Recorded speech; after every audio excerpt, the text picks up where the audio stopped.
Hello everyone, this is Haider Al-Mansury. This is a presentation that is intended for the first year students at the College of Education, University of Kufa. In previous presentation, I talked about the types of sentences, and today I'm going to talk about the paragraph structure. You need to keep in mind that there are different types of paragraphs. However, today I'm going to talk about a generic paragraph. The structure of a paragraph that could fit all the types of paragraphs. Now, a quick recap. If you remember, and if you don't, then please go back and see the video on the types of sentences. When we talked about the sentence, we provided a simple definition for a sentence. We agreed that a sentence is a group of words that deal with one main idea.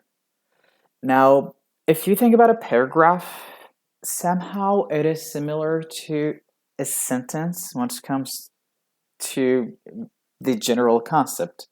A paragraph is a group of sentences. A sentence is a group of words. However, a paragraph is a group of sentences that deal with one main idea. This is very important. A paragraph is a group of sentences that deal with one main idea. So it is very important to keep in mind that in a paragraph, we have one main idea. And we find that main idea in the first sentence in the paragraph. And that sentence is called a topic sentence.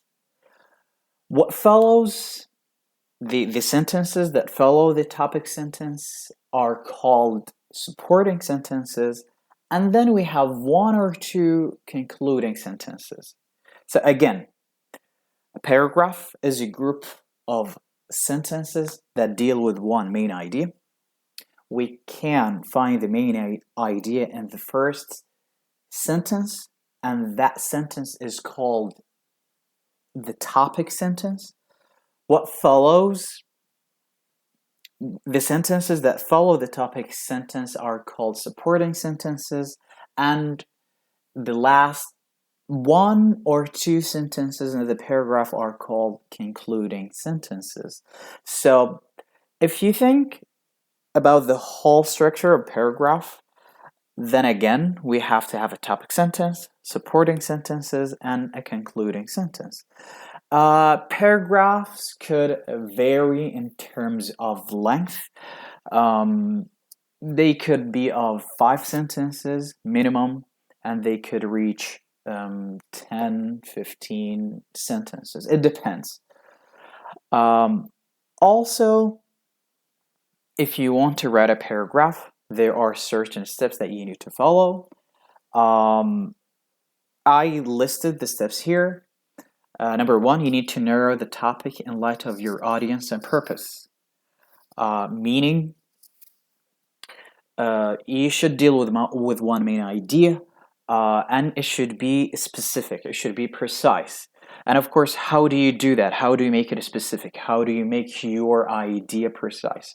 Well, you need to know whom you're addressing and why are you addressing them.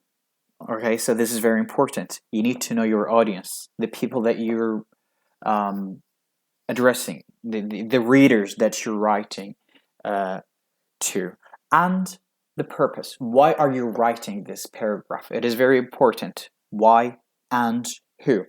2, write a topic sentence that has a clear controlling idea and is a complete sentence. This is very important. It has to be a complete sentence. It is different from some students think of the topic sentence as the title of a paragraph. No, this is totally different. The title is not a sentence. It could be a phrase. It could be one word.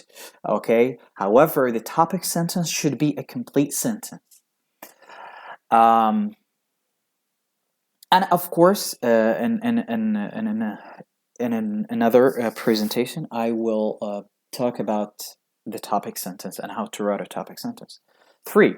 Free write or brainstorm, generating facts, details, and examples to develop your topic sentence. As I said earlier, once you have a topic sentence, then you should follow that with supporting sentences. And those supporting sentences, you need facts, details to support what you have stated in your topic sentence. Also, select and drop ideas for the body of the paragraph. When you brainstorm, when you think of different ideas and details, it is evident, it should be clear that not every single idea could fit into your supporting sentences. Then you need to choose only the most important ideas, the most relevant supporting ideas. Now back to the paragraph structure. If you look at this pattern, it shows you the paragraph structure in a simple way. So it should be like your paragraph should be like pattern B. It is very important. You have to have a topic sentence, look here, and you need supporting sentences. They could be 3 sentences, 4 sentences, or 5 sentences, or even more. And you have to have a concluding sentence. I would write a paragraph just like the pattern B. I wouldn't do the other one. It is alright to do this topic sentence, then supporting sentences.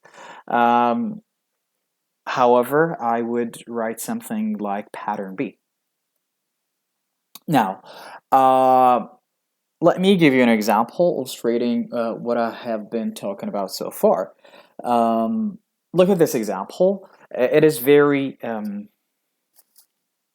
simple paragraph. However, it shows you the topic sentence, the supporting sentences, and the concluding sentence. I'm going to read it. Then I will ask you a few questions. You could pause the video, answer the questions, and then you could move on to the other slide. Coffee is an Arabic drink. This is a sentence. You should know that if a sentence ends in a full stop, then this is a full sentence. Coffee is an Arabic drink. Arabic people discovered and grew coffee first. In fact, the word coffee comes from the Arabic word قهوة البن. Today, the most popular coffee in the world is Arabica coffee. Arabic people introduced coffee to the world. Now again, I could ask you how many sentences are there in this paragraph? Again, you could pause the video and answer these questions. You should know what constitutes a sentence, okay? So how many sentences are there? Where is the topic sentence? And what are the supporting sentences? And what is the concluding sentence? Again, you could pause the video for 2 or 3 minutes, answer these questions, and continue listening. However, I will point these things out. The topic sentence should be coffee is an Arabic drink. As I told you, this is the main idea. This is the main idea. Okay, and it should be in your first sentence. Here, the writer claims that coffee is an Arabic drink.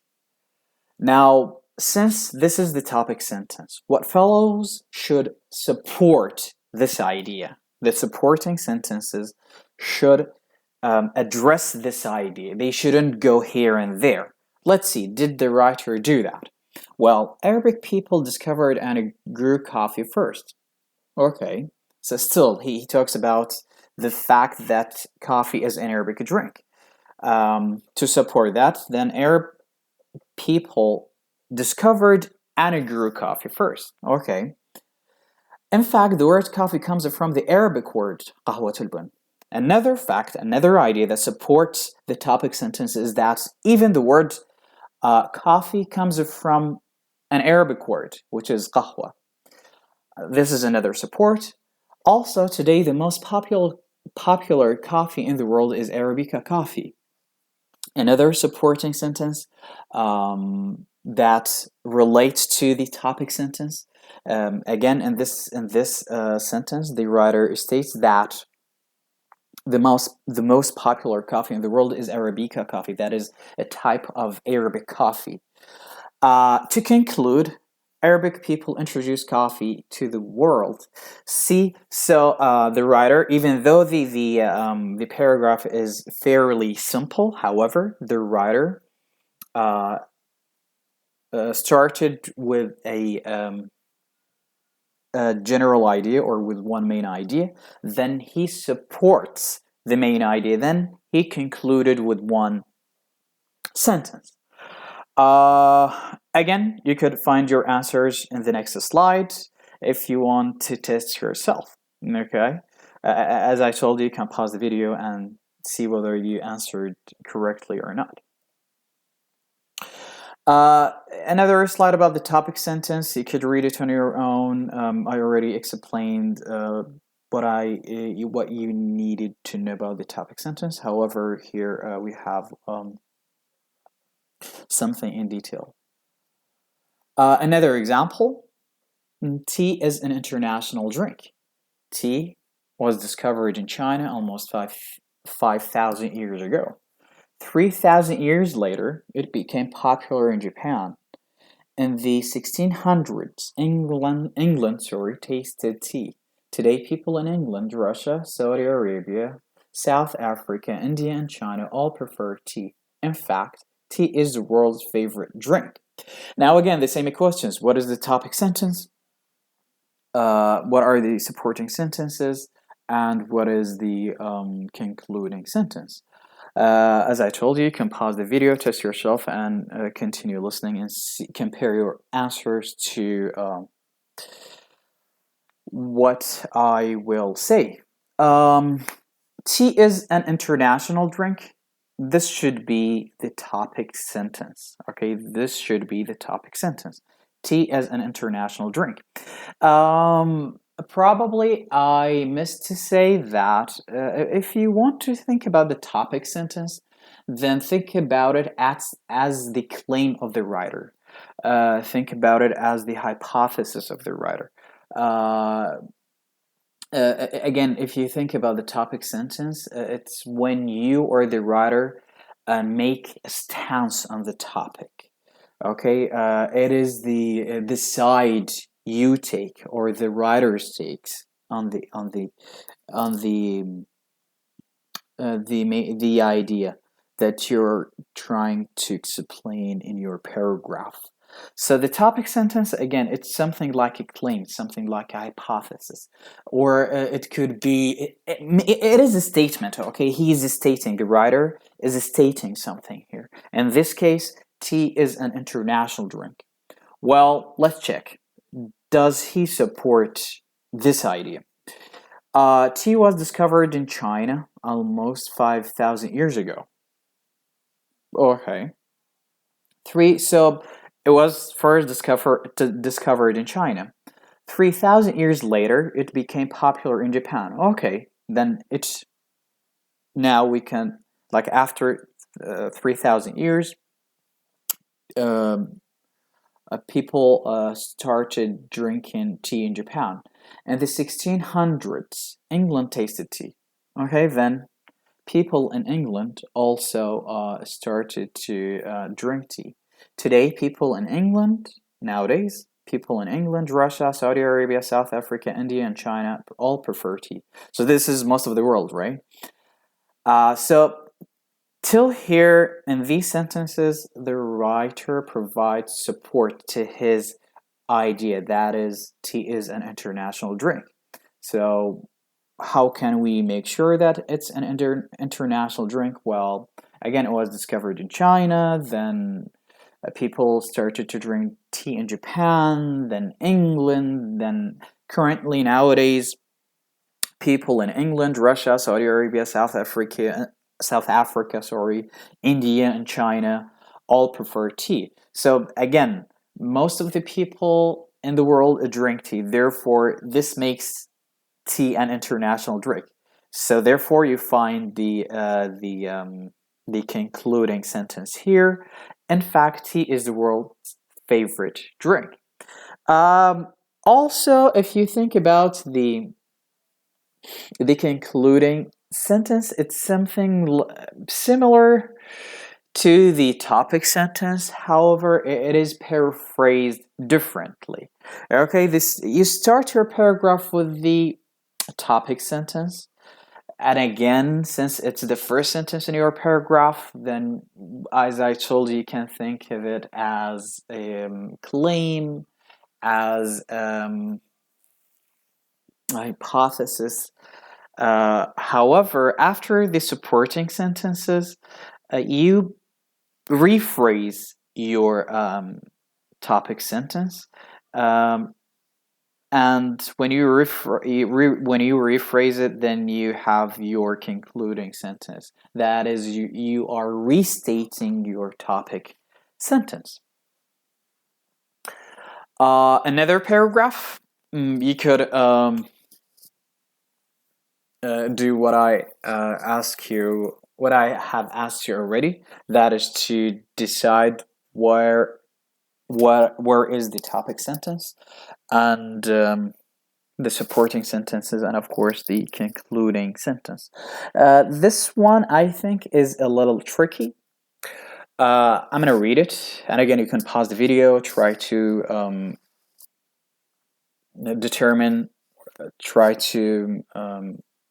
decide what is the topic sentence, and so on, so on. I'm gonna read it. What is more popular, tea or coffee? More people in the world drink tea, but coffee is more popular in some countries. Now, if I were to ask you again, what is the topic sentence? Some people would tend to choose the first one as the topic sentence. And I know that I told you your topic sentence should be the first sentence in your paragraph, but it doesn't have to be always like that, okay? Some writers don't really follow that. And again, if you remember from the beginning, I told you your topic sentence should be a statement, right? So I wouldn't choose this question as a topic sentence. I would choose more people in the world drink tea, but coffee is more popular in some countries. I would choose this as a topic sentence. Again, why? Because in this, the question is not really a statement. Again, it's the writer trying to is wondering about something, right? But I need this stance. I need a statement from the writer. Okay, so the question is not a statement. Therefore, I'm going to choose sentence number 2 as the topic sentence. And to check our answer, whether the second sentence is the topic sentence or not, look at the supporting sentences. In China, 99% of people drink tea, and only 1% drink coffee. Now, this relates to the first part of the sentence. If you remember, again, I could ask you, what type of sentence is this in terms of types of sentences? Well, more people in the world drink tea, but coffee is more popular in some countries. This is a compound sentence, right? Because what do we have here? We have two independent clauses joined by a coordinating conjunction. So this is a compound sentence. And back to making sure whether this is the topic sentence or not. Look at the supporting sentences. Some of them address the first part of the topic sentence. Again, the topic sentence here is a compound sentence, that is of two independent clauses. So yeah, in China, 99% of people drink tea and only 1% drink coffee. So 99, that is more people in the world drink tea, right? And 1%, that is coffee is more popular in some countries. In Egypt, 98 of people drink tea. Again, this relates to the first part of the topic sentence. And only 2% drink coffee. But, see, the same. In Northern Europe, only 1% drink tea. And the rest prefer coffee. Now, this supports the second part of the topic sentence. In the United States, 75% prefer coffee.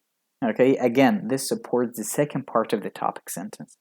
In fact, people in New York City drink the most coffee of any Americans. This is another supporting fact. To conclude, which is more popular, tea or coffee? Well, it depends on where you live. See, so it depends on where you live. This is a concluding sentence, and somehow it is similar to the topic sentence. It is similar to the topic sentence. That's it for this presentation. Please let me know if you have any questions or concerns. Thank you for listening, and I hope you'll listen from me again. Bye-bye.